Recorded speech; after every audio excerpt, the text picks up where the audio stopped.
Hello everyone and welcome to hole number 5 in the Club Oceania tournament in the rookie division. The video is sponsored by Golf Clash and Playdemic, so let's go. As you can see, we do have a dark view here. Are we going to have that in the tournament? No, we are not going to have that. This is a video from the Creepy Cliffs, and that is an old tournament.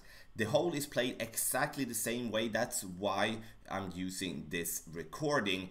0.5 bars of backspin here.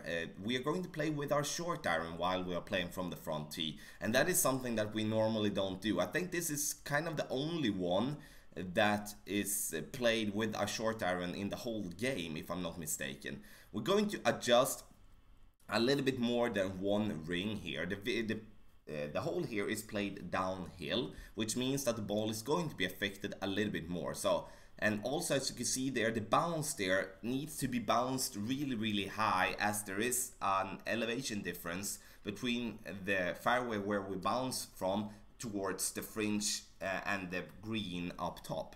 The thing to be aware of here is that the back of the green do slopes kind of massively. And massively, I mean that if you just miss the hole and coming in too hot with like going after the pin for like 4 or 5 yards, then the ball will drop down and you will have like a 10-15 yard putt. And that is many players that is going to be very close to making it drop, but they are going to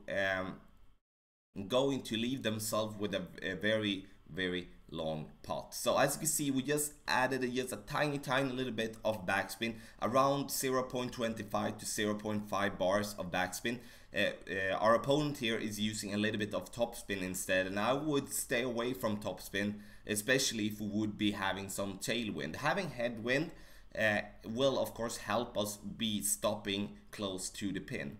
So important when you mixture with the spin here, as you can see here, coming in here and getting it a hole in one, but coming in a little bit too hot and missing that hole would be potentially putting yourself with a long putt. But in the end, it's definitely a hole in one hole. So hole number 5 in the Club Oceania tournament. The video is sponsored by Golf Clash and Playdemic, and have in mind again, this is an old visual of the hole. It's not the visual that we're going to have now in the tournament that is coming up.